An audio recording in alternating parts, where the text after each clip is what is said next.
How has it been going?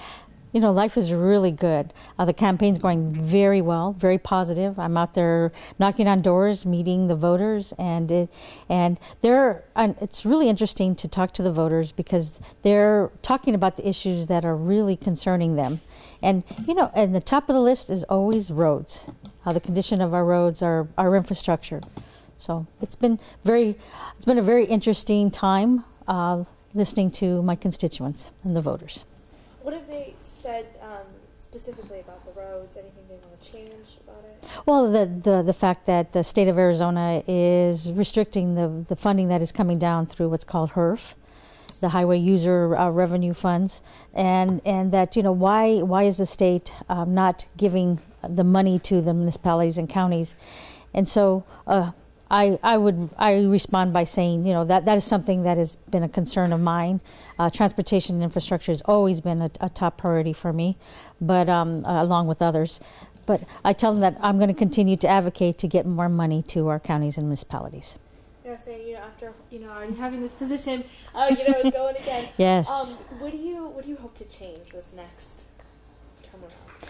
You know, running for my third term as an Arizona State Representative, you learn a lot. Of these last 4 years, I've learned a lot, and I'd like to continue the work that I've already started.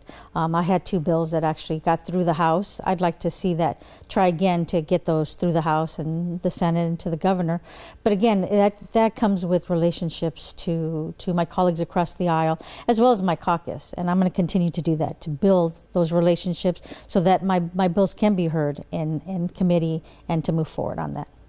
And I remember last time you said education was very, you Yes. know, a top priority. Do you want to talk about that a little bit? Of, Sure. Yes. You know, especially because of, I know Sunnyside Unified School District, they're increasing their security. Yes. And, you know, they're trying to implement these more things. So. Sure. Public education is another top priority, not only for me, but for citizens across the state of Arizona. We learned about how Prop 123, you know, it passed, but a lot of people had a lot of concerns. So that's step 1. So where's the next step? Where's step 2? We haven't seen anything from the governor and my colleagues from across the aisle. And so step 2 is going to be something that we need to work on, and we meaning the state of Arizona. Support schools now is something that is very important. It's a collaboration of organizations, citizens that really want to push what that next step is.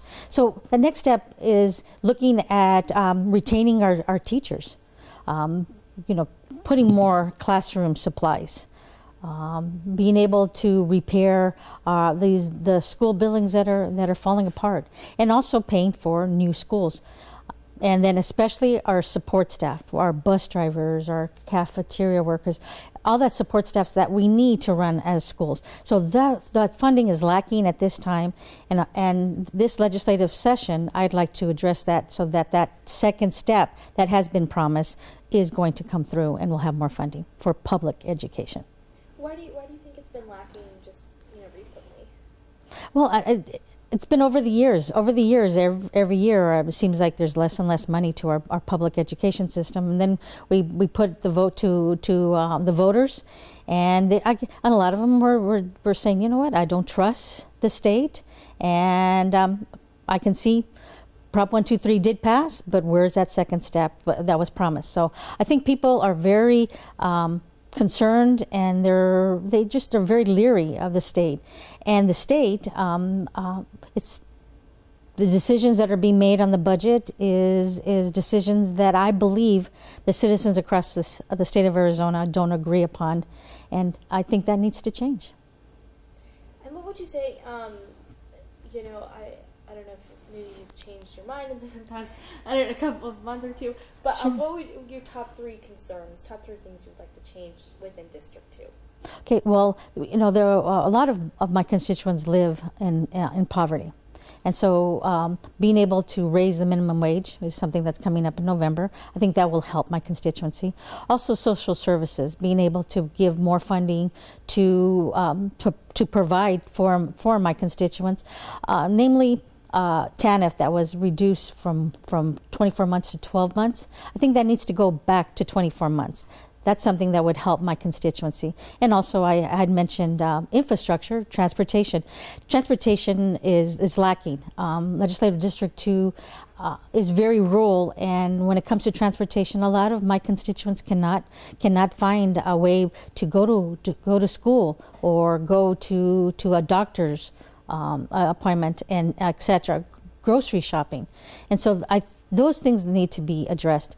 But also, my last, and again, a lot of issues that I'm concerned about. But water sustainability. Where are we going to get that next bucket of water? And the state needs to continue having those conversations. And I will continue to advocate for water sustainability in the state of Arizona. So talking, I know transportation is very big. Yes. Do you have any plans in mind? Anything you want to try to implement to increase that transportation? Get people to the market and get people to the schools. Sure. ADOT, Arizona Department of Transportation, they can provide some funding for that. So to give more funding to ADOT so that they can provide those grants to smaller communities to provide that transportation. Also, the funding that went to the State Route 189 Mariposa Road down in my district in Nogales is very important, but that's just step one. There still needs to be some funding towards that. And I'm very happy that ADOT has actually put it in as one of the top priorities and will begin to look at the plans, but we need money to do the construction. So again, transportation is very important, not only for my constituents, but also trade and commerce between Mexico and the United States. So yeah, I know they're doing the joint inspection now. Yes. In front of the Mariposa Port. How is there anything you'd like to incorporate from that? Maybe having like at different ports. Anything helping Nogales. Well, I think with the port of entry, with Mariposa port of entry, I think is very important. But also we have to look at the other port of entry, which is called DeConcini. There's concerns about infrastructure that's below that. There's a tunnel below that, and actually federal, I guess, concerns have arisen from that. So again, goes back to funding. How are we going to assure that we have safe port of entries? And I talk about those two port of entries, but there's also San Luis and Douglas. And so all of those are very, very important for the state of Arizona, because the state of Arizona is actually competing with California and Texas for that trade and commerce. And we need as a state to step up and say, we're going to invest so that we can bring in more revenue if we can invest in our transportation and infrastructure. Yeah, and so you were recently endorsed by the Arizona Nurses Association. Yes, very proud of that. How does that feel? That feels wonderful. Having those individuals that take care of the patients, and I have to say that my experience and other experience in the hospital with family members or friends, that the nurses, they're the first line of defense. That's kind of bad to say, I guess, but they are the first people that we see. They're the ones that are always coming to us and to check with the patients. And so I'm very honored and very humbled that the nurses recognized that I'm looking out for the well-being of my constituents, and not only in my district but in the state. Now, is there something you want to do to advance nurses and advance health, like in District 2? I think more of looking at getting more nurses, getting them through our universities, or community colleges with the CNAs.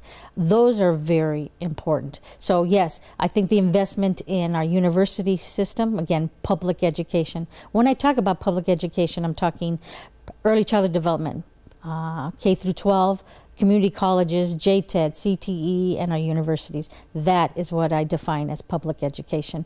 So when it comes to our nurses, we need more nurses, and we need as a state to invest in getting more nurses. And would you say, so looking at District 2, if you could change, I know there's so many Yes. things you're talking about, but if there's something that you see happening and you want to change it, what would that be? Well, to bring more jobs to Legislative District 2, to have that wealth creation, to bring economic development. I was very honored to be invited by Mayor Bloomberg from the town of Sahuarita, and he currently did the state of the town. And I was very encouraged by what the town is doing. But not only is Sahuarita is doing things, but also Pima County, Santa Cruz County. So to bring in those jobs, we need to work together, and not work in silos, but to actually work as a region to bring in those future jobs. And that's going to take investment, and that's going to take the stakeholders and the state and the county and the municipalities to step up and work together so that we can bring in employment centers.